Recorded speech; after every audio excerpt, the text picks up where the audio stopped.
the international public opinion. I am like you, the Europeans. You are fighting against ISIS. I am fighting against the Palestinian ISIS. Okay. But I am a democracy, as Israel says. The whole claim. But I am a democracy. Okay, let's examine if you are a democracy. Let's examine your legal system.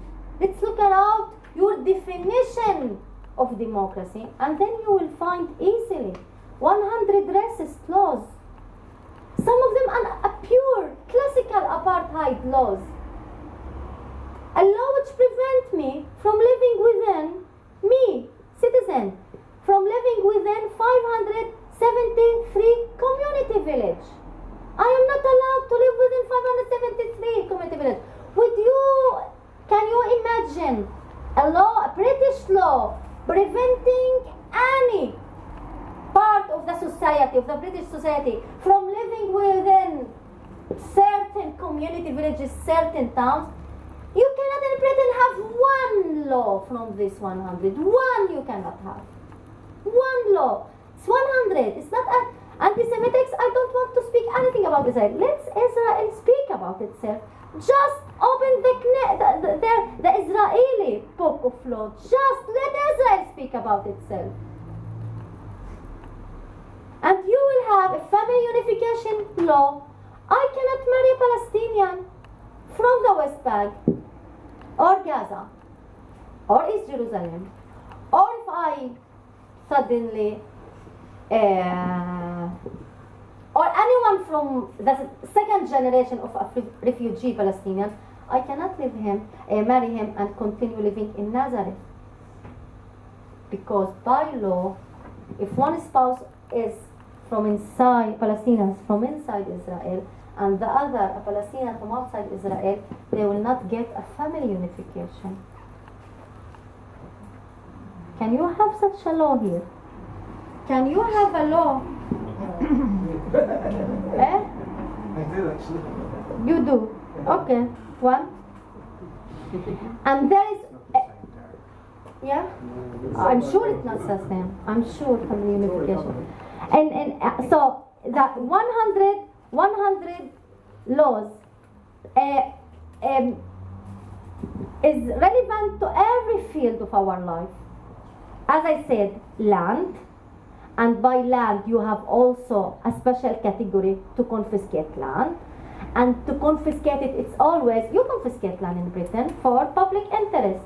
But no, it's always to confiscate it from the Palestinian, not to public interest, and to give it to develop Jewish cities and towns.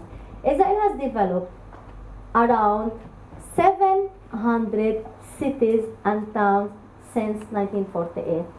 Now you must ask me how much for the Palestinians, and I will answer you 0. Confiscate the land. So it is not discrimination, because what I understand from discrimination, that you give A more than B. Yeah, give A more than B. But here you are taking from B and giving to A. It is a kind of a colonialist. You came and still in the consciousness of the state, in the laws of the state, I am invader. Because when they want to confiscate the land from the Negev, south of Palestine, and we ask them in the Knesset, there is no camera, no media, no journalist, why you are doing so? In the Negev, 12 million donors. They say, because you are invaders. Because you are the new Salbanim? The new crusaders. The new crusaders. So the perception is a colonialist perception, still 70 years. It is still, you want a pure Jewish state. This is the meaning of a Jewish state. What is the meaning of Jewish state? Why you need this description, Jewish state? Because of me. Because I still exist. Imagine that Israel has expelled 100% of the Palestinians in 1948. 100%. They would not need the definition of a Jewish state. You are Jewish, just muli. Opposite me. Opposite to me, you are Jewish. You need this to say I am not. You are not part of the story. You don't exist. You don't belong here. And we, the indigenous, again, we are 20%. We are not immigrants. So the meaning, anyone can ask himself what's the meaning of Jewish state, or even a Muslim state or Christian state in the same context, but in this very special context.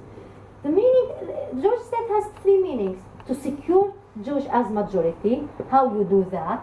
About several laws of citizenship, which can guarantee any Jewish automatic citizenship with loans, with a house, with support for education, and expel maximum Palestinian. Israel has withdrawn tens of thousands residency from East Jerusalem. So securing Jewish majority, the state should be controlled by Jewish, and to give privileges, to guarantee privileges to the Jewish. This is the meaning of Jewish state.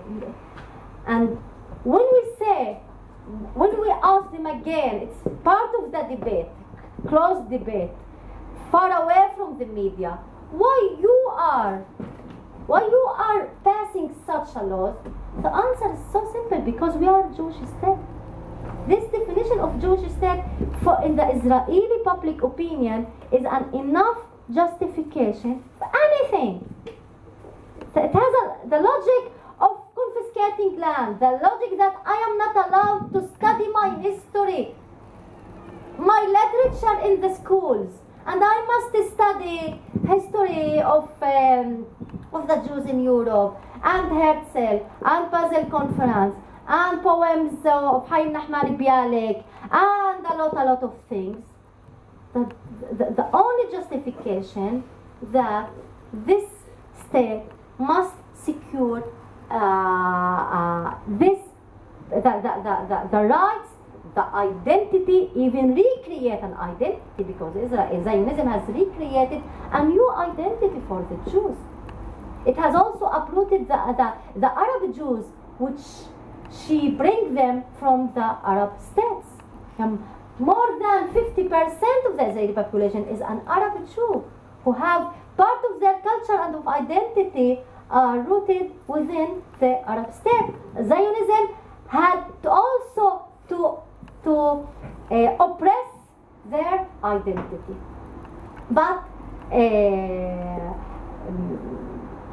but also to absorb them in the Zionist project. So, according to this, in the concept of Jewish state and in the Zionist ideology, there is no space for the Palestinian. There is no space for the Palestinian identity. There is no space for the Palestinian language, the Arab language.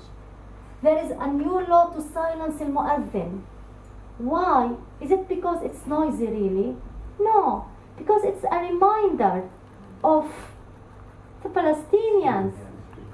It's a reminder that it is a sign, a symbol, or the sign that we are part of the landscape. We are part of the culture. And Netanyahu has the audacity. Yeah. Yeah. To compare between the muazzin and the mosque in Palestine and the muazzin and the mosque in Europe. Don't you realize that the muazzin and the mosque in the Arab world, in the Islamic region, is part of the history, part of the place? You compare it with the mosque in Europe, but it is the place of the mosque, Palestine and Jordan and Egypt and the Arab world and the Islamic world. You came to the mosque didn't come to you again. So with these are the laws which really reveal the way the Israel wants